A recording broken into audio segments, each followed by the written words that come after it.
regarding Thallophyta. Here the study of Thallophyta is called phycology. So phycology will be meant as the study of Thallophyta, and in Thallophyta कौन से organisms रहते हैं? Thallophyta के अंदर हम लोग study करेंगे एल्गी के बारे में. ठीक, तो actually the study of algae और the study of Thallophyta is termed as phycology. Clear? अच्छा, अब कुछ साइंटिस्ट के बारे में हमें जानना है, जैसे कि who is known as the father of phycology. Father of phycology अगर मैं बोलूं तो कौन है? याद रखिएगा, Fritsch. Fritsch is known as the father of phycology. Father of modern phycology अगर मैं पूछूं, that will be William Harvey. Father of modern phycology जो है हम लोग किसको बोलेंगे? William Harvey. And father of Indian phycology अगर मैं बात करता हूं तो दिस इंडियन फाइकोलॉजी के आपके जो जनक है या फादर है उनको हम लोग पढ़ेंगे in the name of M.O.P. येंगर. ये तीन नाम आपको बहुत अच्छी तरह याद रखने हैं कि फाइकोलॉजी है क्या ना. Phycology we will be dealing with the study of algae. ठीक, फादर ऑफ फाइकोलॉजी कौन होंगे? फ्रिट्ज होंगे. फादर ऑफ मॉडर्न फाइकोलॉजी होंगे William Harvey. And father of Indian phycology हो जाएंगे M.O.P. येंगर. क्लियर? ये तीन आपको बहुत अच्छी तरह याद रखने हैं. अब थैलोफाइट्स के बारे में जो प्रीवियस अगर आप वीडियो में ना देखे होंगे, मैंने 5 डिविजन्स को अलग अलग कैरेक्टरिस्टिक्स के ऊपर डिफाइन करके बताया गया था कि ये चीज हमें याद रखना है. अगर आपने वो अच्छी तरह वो वीडियो देखे होंगे तो आप तुरंत ये वाले फीचर्स जो जनरल फीचर्स ऑफ थैलोफाइट्स के हो सकते हैं वो आप आसानी से बता पाओगे. सबसे पहले जो प्लांट बॉडी होगा, what will be the nature of the plant body? Yes, tell me. The body will be thallus like organisation, जहां पे कोई भी वेल डिफरेंशिएशन नहीं होगा बिटवीन रूट, स्टेम, लीफ, ऐसा कुछ भी नहीं होगा. तो it will be aggregation of cells, that is non differentiated या अनडिफरेंशिएटेड प्लांट बॉडी, जिसको हम लोग थैलस के हिसाब से जान सकते हैं. अच्छा, प्लांट डोमिनेटिंग प्लांट बॉडी कौन सा होगा? ऑल्टरनेशन ऑफ जनरेशन ना. डोमिनेटिंग प्लांट बॉडी के अंदर हम लोग देखे थे कि डोमिनेटिंग कौन सा होगा? गैमेटोफाइटिक या sporophytic? It will be the gametophytic plant body, जो कि बहुत ही ज्यादा डोमिनेटिंग होगा. Clear? Okay. Next if I talk about, क्या इसके अंदर जो मियोसिस हुआ था वो मियोसिस कहां पर हुआ था? ना जो जाइगोट फॉर्म हुआ था वो जाइगोट तुरंत इट वेंट अंडरगोड आपका meiotic division to form a new gametophytic plant body. तो मियोसिस हुआ था किसके अंदर? जाइगोट. सो हम लोग जाइगोटिक मियोसिस लिख सकते हैं यहां पर. Clear? Next, if I talk about the presence of vascular tissue, तो यहां पर no vascular tissue was there. कोई जाइलम फ्लोएम था क्या? तो यहां पर नो वास्कुलर टिश्यू आ जाएगा. इसके एम्ब्रायो फॉर्मेशन क्या हुए थे ना? एम्ब्रायो फॉर्मेशन भी इसका नहीं हुआ था, तो देयरफॉर इट वाज नॉन एम्ब्रायोफाइटा. देखो ये सारे के सारे मैंने ऑलरेडी कवर कर चुका हूं अपने प्रीवियस वीडियो में. ठीक, तो ये तुरंत आप बोल सकते हो और इसको समझ भी सकते हो. So it is non embryophyta. Okay, coming on to the fifth one, that is इसका फर्टिलाइजेशन जो हो रहा है वो फर्टिलाइजेशन कहां पर होगा ना? याद करो, because all the algae were aquatic in nature, तो फर्टिलाइजेशन जो होगा वो तो हमेशा एक्सटर्नल फर्टिलाइजेशन होगा और मीडियम का क्या होगा? Water will be the medium, ठीक, और water will be the medium in which fertilisation of the gametes will be happening during sexual reproduction. Clear है? तो ये कुछ बेसिक पॉइंट्स आपको बहुत अच्छी तरह याद रखना पड़ेगा। और जो प्लांट किंगडम जब हम लोग पढ़ रहे हैं तो मोस्ट बेसिक पॉइंट जो होगा, all will be autotrophic and who will be photosynthetic in nature. जितने भी एल्गी होंगे वो सब के सब ऑटोट्रॉपिक होंगे, जो कि फोटोसिंथेसिस के द्वारा अपना खाना खुद बना सकेंगे। क्लियर है? तो चलिए फटाफट एक बार देख लेते हैं। थैलोफाइटा डिस्कस कर रहे हैं, जिसके अंदर ये 3 नाम आपको बहुत इंपॉर्टेंट है। बेसिक जनरल फीचर्स या कैरेक्टरिस्टिक्स के अंदर जो प्लांट बॉडी होगा वो डिफरेंशिएटेड नहीं होगा, वो एक झुंड में आपके सारे सेल्स होंगे, जिसको हम लोग थैलस टाइप बॉडी स्ट्रक्चर बोल सकते हैं। और यही प्लांट बॉडी हम लोग जो साइकिल के अंदर डिवाइड करते हैं कि एक टाइप तो आपका गैमेटोफाइट होगा, गैमेटोफाइट अगेन तब्दील हो जाएगा आपका स्पोरोफाइट के अंदर। तो दोनों में से कौन से ड्यूरेशन ज्यादा होगा, डोमिनेंट कौन सा होगा ना, डोमिनेंट प्लांट बॉडी हम लोगों को पता चलेगा कि इसके अंदर गैमेटोफाइटिक होगा। क्लियर? ठीक। यहां पर ही आपको एक चीज और याद रखना है कि ये थैलोफाइट के अंदर only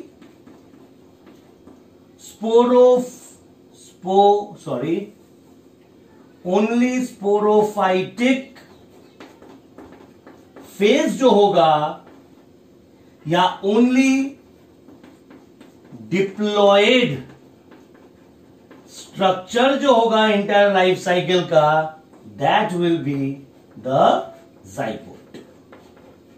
zygote will be the only sporophytic phase, मतलब only representation of the sporophytic phase, or it will be the only diploid structure in the dominating gametophytic plant body. क्योंकि जैसे ही जाइगोट आपका बनेगा after external fertilisation, that zygote will undergo meiosis, और meiosis होके वो reduce होके again वो एक हैप्लॉइड बॉडी में तब्दील करेगा, जो हैप्लॉइड बॉडी आपका again it will be a part of the gametophytic plant body बना देगा। इसके अंदर कोई भी वास्कुलर टिश्यू नहीं है, तो नॉन वास्कुलर प्लांट्स हम लोग बोल सकते हैं इसको। इसके अंदर कोई भी एम्ब्रायो एग्जिस्ट नहीं कर रहा है। एम्ब्रायो कब होता है? जब जाइगोट अंडरगोट आपके वो धीरे धीरे माइटोसिस हुआ होता। तो माइटोसिस मतलब सेम नंबर ऑफ क्रोमोसोम्स आपके होते हैं, तो 2n जाइगोट 2n आपका डिप्लॉयड एम्ब्रायो बनाता। तो उस केस में हमारा यहां पर एम्ब्रायो होते, बट यहां पर ऐसा कुछ भी नहीं हो रहा है, तो therefore no embryo existence and hence they are also known as non embryophyta. Clear है? ठीक। इसके बाद हम लोग जो मेनली पढ़ेंगे दैट इज अबाउट कुछ स्पेशलाइजेशन। जैसे इसके अगर मैं रिप्रोडक्शन की बात करूं तो रिप्रोडक्शन कितने प्रकार के हो सकते हैं इन एल्गी ना। जब एल्गी की बात करते हैं हम लोग, एल्गी के अंदर जनरली 3 मोड्स ऑफ रिप्रोडक्शन हमें दिखाई देगा। सो यहां पर हम लोग अभी पढ़ने जा रहे हैं about the modes of reproduction. ना थैलोफाइट्स के अंदर जो एल्गीज है वो आपके किस प्रकार, कितने type of mode of reproduction वो शो करेगा। तो मोड ऑफ रिप्रोडक्शन के अंदर जनरली वही सेम 3 टाइप ऑफ मोड्स ये आपका शो करेगा। एक हो जाएगा वेजिटेटिव मोड ऑफ रिप्रोडक्शन, दूसरा हो जाएगा asexual mode of reproduction, and finally it will be the sexual mode of reproduction. Clear? कैसे करके याद करना है देखिए तुरंत। वेजिटेटिव मतलब कुछ vegetative parts of the body होगा, ठीक। तो यहां पर वेजिटेटिव रिप्रोडक्शन जो होगा वो 2 प्रकार के हो सकते हैं। आइदर प्रोसेस का नाम हो जाएगा फ्रैगमेंटेशन, जो आप लोग पहले से ही जानते हो, ठीक। फ्रैगमेंटेशन जो होगा वो आपका जनरली कौन से टाइप ऑफ एल्गी के अंदर होगा ना, फिलामेंटस एल्गी के अंदर होंगे। ये हमें अच्छी तरह याद रखना पड़ेगा कि fragmentation will be taking place in the filamentous algae. Filamentous algae कैसे होता है? सपोज करो आपका एक वायर जैसा या एक धागे जैसा आपका एक फिलामेंट जैसा एक एल्गी है। Since it is inside the water, so constantly water current या वेव इसके ऊपर आपका अफेक्ट कर रहा है, एक प्रेशर डाल रहा है, इस प्रेशर से सॉरी कहीं ना कहीं आपका ये जो है अलग अलग फ्रैगमेंट में डिवाइड हो जाते हैं। ठीक, ये जो फिलामेंटस एल्गी है, जब ये कुछ वेव या कुछ करंट इसके ऊपर से आपका पास होता है, करंट मतलब I am not talking about electric current, I am talking about the water current, ठीक है, तब ये आपके अलग अलग डिवाइड हो जाएंगे such that each fragment has the capacity to form a new individual algae. ठीक है, दिस टाइप ऑफ आपके जो डिवीजन हो रहा है, जिसके वजह से मतलब थ्रू फ्रैगमेंट, इसको हम लोग नाम देते हैं फ्रैगमेंटेशन, और ये जनरली किसके अंदर होगा, फिलामेंटस एल्गी के अंदर ये होता है। एग्जांपल जैसे हम लोग बात कर सकते हैं इन द स्पाइरोगाइट। फ्रैगमेंटेशन के बाद जो दूसरा तरीका होगा that will be my binary fission. और बाइनरी फिशन आपका कैसे याद रखोगे, ये भी पहले आप जानते हो। बाइनरी फिशन के अंदर एक सिंगल सेल होगा, ये सिंगल सेल दो अलग अलग सेल में डिवाइड हो जाएगा। One parent cell will be splitting and dividing into two daughter cells. ठीक है, तो इसको हम लोग नाम देंगे बाइनरी फिशन। इसी को कोई बुक के अंदर आप लोग नाम दे सकते हो बडिंग। ठीक है, इसको हम लोग किसी की जगह बडिंग भी बोल सकता है, जब एक पर्टिकुलर बर्ड आपका ग्रो करेगा और ग्रो करके it will getting detached from the organism, तो इसको हम लोग बडिंग के नाम से भी जान सकते हैं। ठीक है, this was all about your vegetative modes of reproduction. अगर हम लोग एसेक्सुअल मोड ऑफ रिप्रोडक्शन के अंदर आ जाएंगे तो यहां पर आपको पता चलेगा कि एसेक्सुअली कब एक आपका थैलोफाइट या एल्गी रिप्रोड्यूस करेगा ना, जब आपके अनफेवरेबल कंडीशंस होंगे। During unfavourable conditions the algae क्या करेगा, उसको पास करने के लिए, उस अनफेवरेबल कंडीशन को पास होने के लिए it will be forming, the entire plant body will be forming certain structures जिसको हम लोग नाम देंगे spores। ठीक, तो ये क्या करेगा, कुछ asexual spores बना लेगा to pass on the unfavorable condition। ठीक है, और इस स्पोर्स को हम लोग अलग अलग टाइप के स्पोर्स होते हैं, जिस हिसाब से आपके क्वेश्चन पूछे जा सकते हैं। सबसे पहला जो टाइप होगा दैट इज ज़ूस्पोर। ठीक है, जैसे कि ज़ूस्पोर। ठीक, नेक्स्ट आप स्पोर का याद रखना या नाम hypnospore. Next will be akinetes, palmella stage, and finally आप याद रखो यहां पर एप्लेनोस्पोर्स। ठीक है, तो these are certain kind of spores. इसमें आप कुछ स्पोर के नाम सुने थे माइकोलॉजी के अंदर भी, दैट इज जब हम लोग फंगी स्टडी कर रहे थे तब भी सुने थे। ठीक है, तो कुछ कुछ आपके स्पोर्स बना लेगा। वाई ना, these spores are formed to pass on the unfavourable condition. ठीक है, तो जो आपका प्लांट बॉडी होगा वो इकट्ठा होकर आपके कुछ स्पोर फॉर्मेशन कर लेगा, और उस स्पोर फॉर्मेशन की मदद से वो पेरिनेशन कर जाएगा। I am talking the word perennation. Perennation का मतलब to pass on the unfavourable condition. तो जब तक आपका फेवरेबल कंडीशन नहीं आता है वो स्पोर फॉर्मेशन की मदद से कर लेगा। जैसे ही with the onset of the favourable condition these spores will again germinate into a new plant body that will be gametophytic in nature।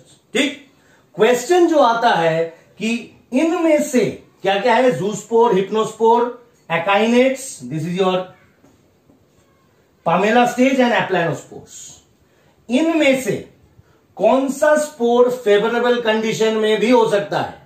क्या बोला मैंने, इनमें से कौन सा ऐसा स्पोर है which can also form during the favorable condition।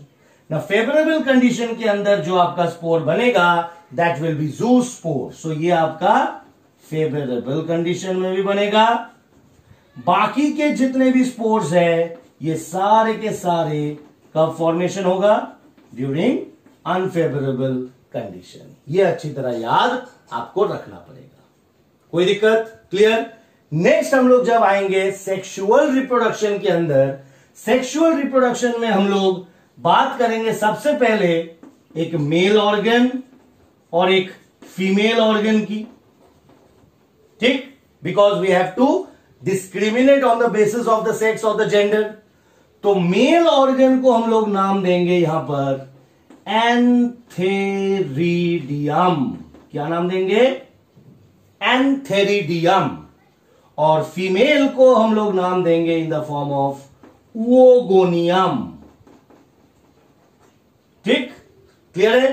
तो सेक्सुअल के अंदर मेल अगर होगा तो मेल सेक्स ऑर्गन को हम लोग एंथेरिडियम नाम देंगे और फीमेल सेक्स ऑर्गन को हम लोग नाम देंगे ओगोनियम। क्लियर?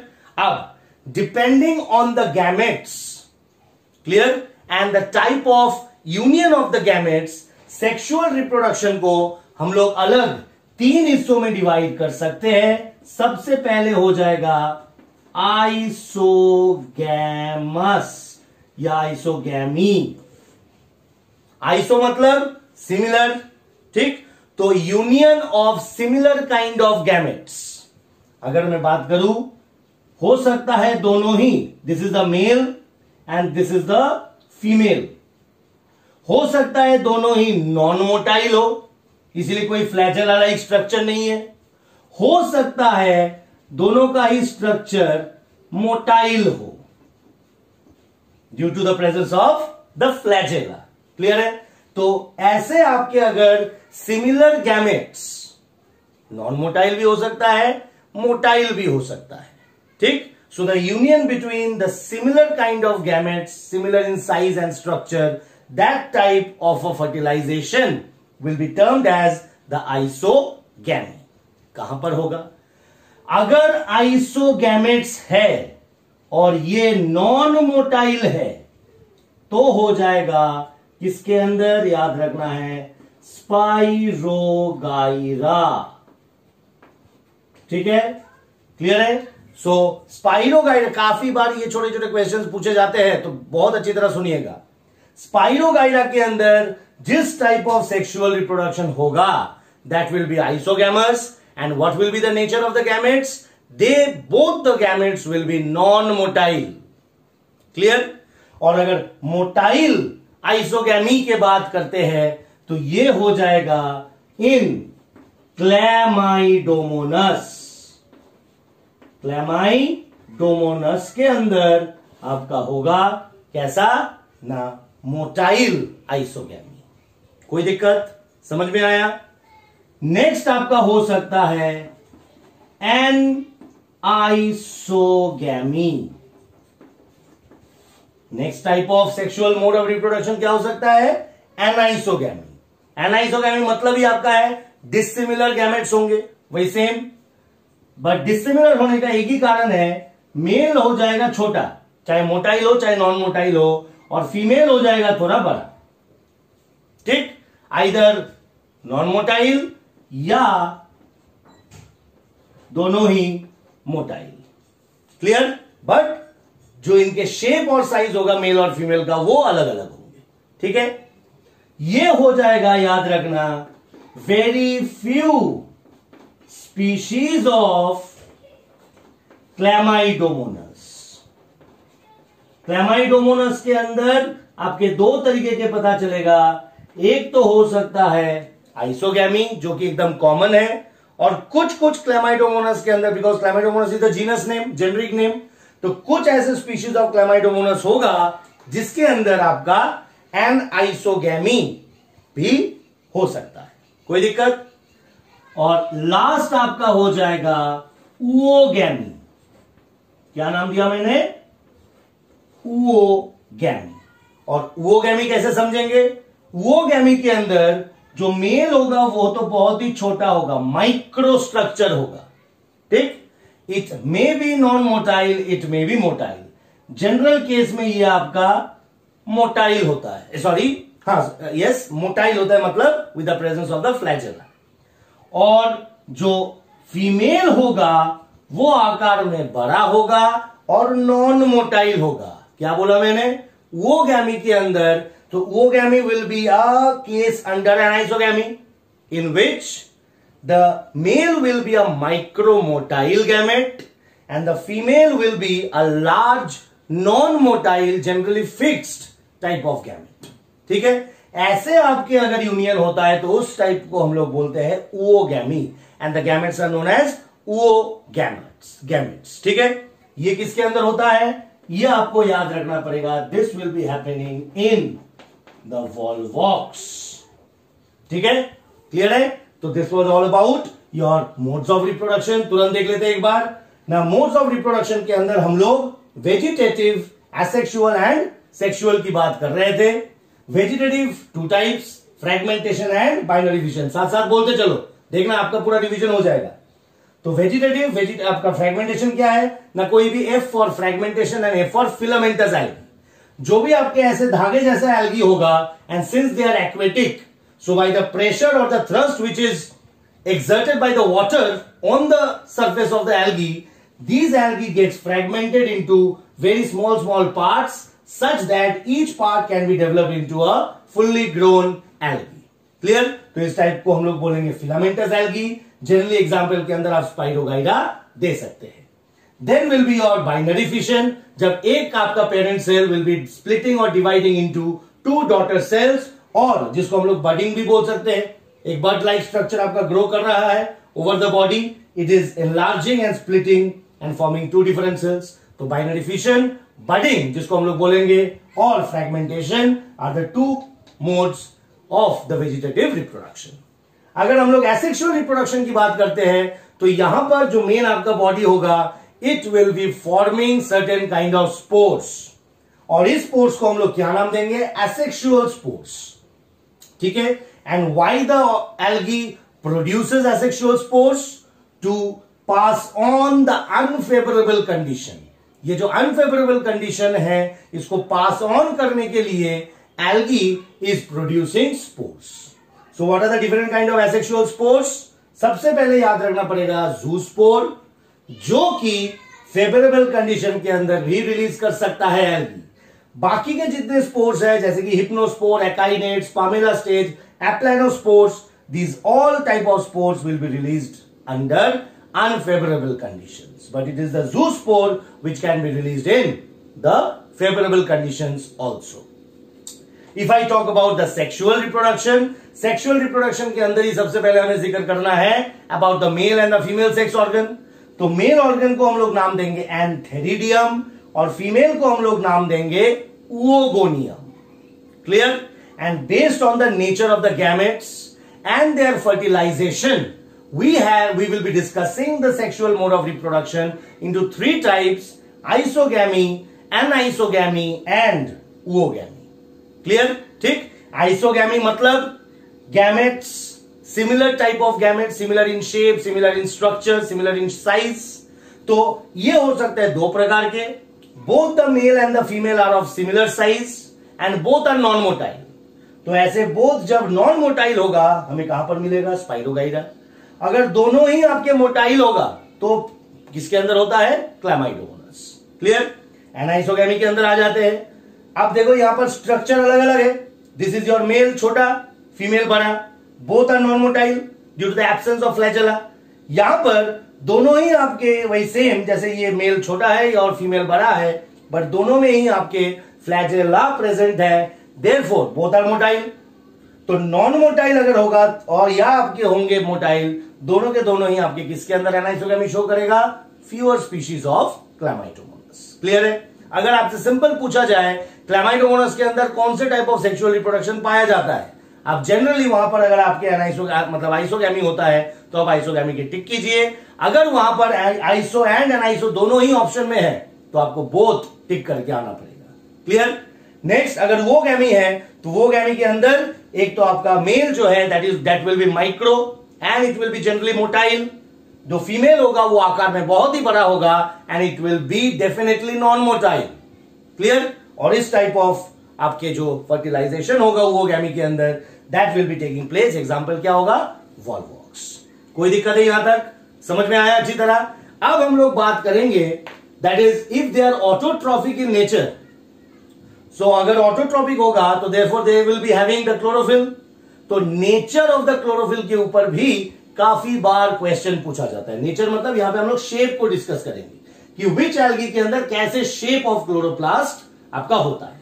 तो चलिए हम लोग इसके बाद अगर ये चार्ट हमने ड्रॉ कर लिए तो next will be moving on the shape of the chloroplast. चलिए अब हम लोग डिस्कस करेंगे about the shape of chloroplast. ये भी काफी बार आपके क्वेश्चन आए हैं in your NEET exams. Starting with हम लोग यहां पे एल्गी के नाम लिखेंगे और उसके अंदर क्या क्या शेप होते हैं वो लिखते चलेंगे। First of all we will be taking the example of spirogyra. तो स्पाइरोगाइरा के अंदर आपके जो शेप ऑफ क्लोरोप्लास्ट मिलेगा दैट विल बी स्पाइरल। तो यहां पर हमें स्पाइरल शेप्ड क्लोरोप्लास्ट मिलेगा, पहला पॉइंट। दूसरा I will be taking the example of Chlamydomonas. Chlamydomonas के अंदर वे सेम सी से क्लैमाइडोमोनस, सी से cup shaped. I will be having cup shaped chloroplast. 3 number में हम लोग डिस्कस करेंगे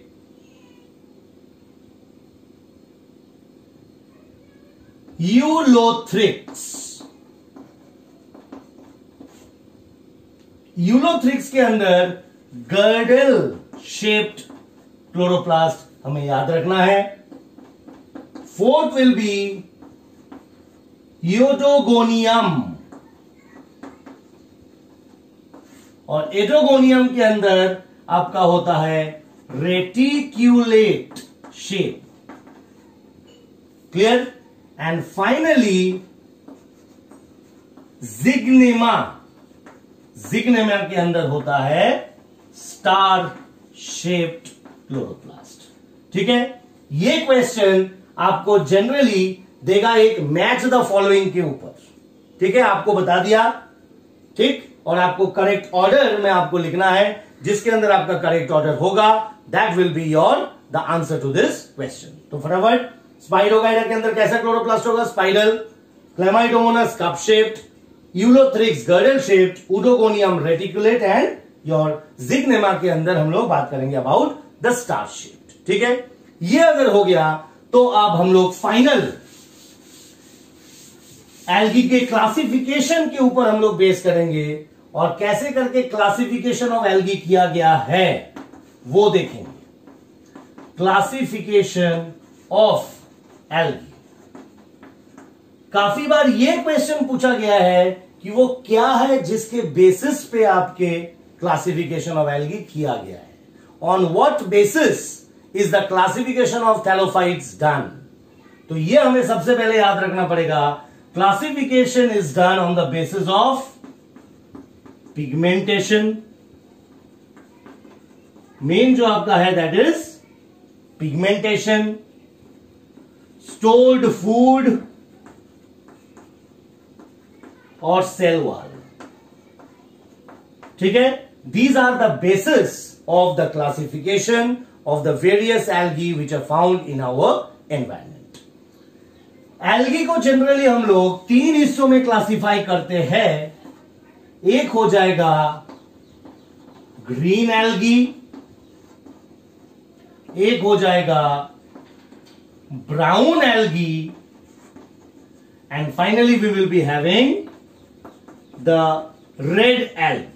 These are the 3 type of algae which are found in our environment.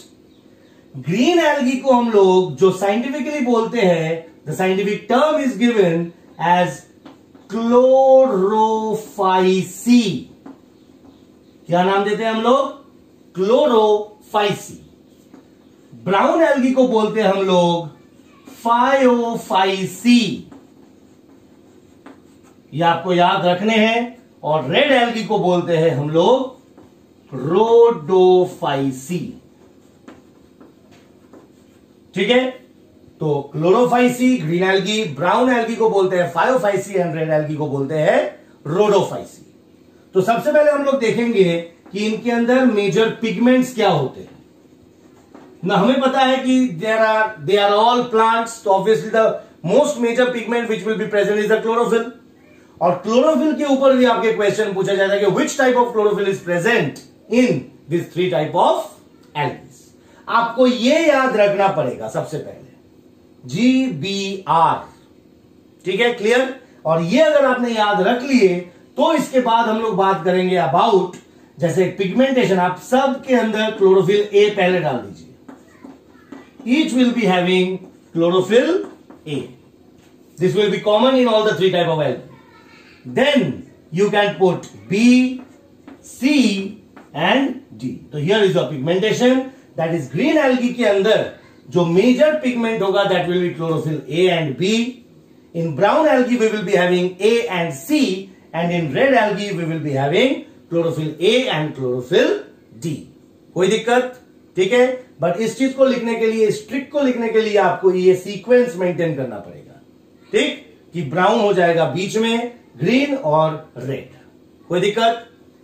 Brown algae के अंदर ये पिगमेंट्स तो होते ही है, इसके साथ आपका हो जाएगा फायो से फ्यूकोजैंथीन। ये याद रखना, fucoxanthin will be another pigment apart from chlorophyll A and C, and due to the presence of this fucoxanthin, the brown coloration comes in this brown algae. So this is the major pigment. Clear? Similarly in Rhodophyceae, we will be having 2 types. आपके NCERT के अंदर सिर्फ एक type दिया हुआ है, and that is phycoerythrin। देखो, erythrin, erythrocytes leading to your the red blood coloration, तो रेड, तो phycoerythrin will be the component which gives the red coloration. और इसके साथ साथ कुछ हद तक phycocyanin भी मौजूद होता है, ठीक है। So fucoxanthin giving the brown colouration, phycoerythrin giving the red coloration। Next we will be talking about the stored food। अगर हम लोग stored food की बात करते हैं यहां पर, तो ग्रीन एल्गी जो होगा मेजरली वो आपका किस फॉर्म में फूड को स्टोर करेगा? नहीं, in the form of insoluble starch. Clear? ठीक है। अगर ब्राउन एल्गी की बात करता हूं तो ये करेगा लैमिनरिन एंड मैनिटोल। किस माध्यम से? लैमिनरिन स्टार्च और मैनिटोल के माध्यम से brown algae will be storing the food. And if I talk about red algae, ये करेगा in the form of floridean starch. ये भी आपको बहुत अच्छी तरह याद रखना पड़ेगा, ठीक है। तो स्टार्च, लैमिनरिन एंड मैनिटोल और फ्लोरिडियन स्टार्च। यहां पर एक छोटा सा चीज मैं आपको बताना चाहूंगा कि स्टार्च तो करता ही है, स्टार्च के साथ साथ इसके अंदर आपके कुछ ग्रैन्यूल्स मिलते हैं अलग से एज अ स्टोर्ड फूड, जिस ग्रैन्यूल्स को हम लोग नाम देते हैं पाइरेनोइड्स। क्या नाम देते हैं? पाइरेनोइड्स। और ये जनरली पाइरेनोइड्स है क्या ना, पाइरेनोइड्स का जो मॉलिक्यूल है वो कुछ ऐसा एक कोर होगा और जिसको ऊपर से एक दूसरा मॉलिक्यूल ढक के रहेगा, ठीक है। ये जो बीच में है this is actually the protein. So ये हो जाएगा प्रोटीन कोर, और इस प्रोटीन कोर को बाहर से एक मेम्ब्रेन या लेयरिंग करेगा द स्टार्च, ठीक है। क्लियर? तो इस टाइप ऑफ अ ग्रैन्यूल को हम लोग नाम देते हैं pyrenoids, and this pyrenoids are also found as a storage molecule आपके किसके अंदर? ग्रीन एल्गी के अंदर, ठीक है। तो पाइरेनोइड्स होगा क्या? It is generally a basic protein, जो प्रोटीन आपका एक लेयरिंग से, स्टार्च के लेयर से आपका ढका हुआ रहेगा। दोनों को मिला के हम लोग जो मॉलिक्यूल बनता है उसको बोलते हैं पाइरेनोइड्स। क्लियर है? ठीक। अब नेक्स्ट क्लास के अंदर हम लोग और भी डिटेल जाएंगे और देखेंगे, we will be now individually studying about this 3 type of algae. तो एक एक चीज को बहुत अच्छी तरह देखिए, यहीं से आप इसको पॉज करके अपना नोट्स बनाइए, साथ साथ you have to go through the line by line of your NCERT book. That is very very important क्योंकि अब नीट के अंदर जो पैटर्न में क्वेश्चंस आ रहे हैं, आप कम से कम नहीं तो 90% of the questions are directly from your NCERT book.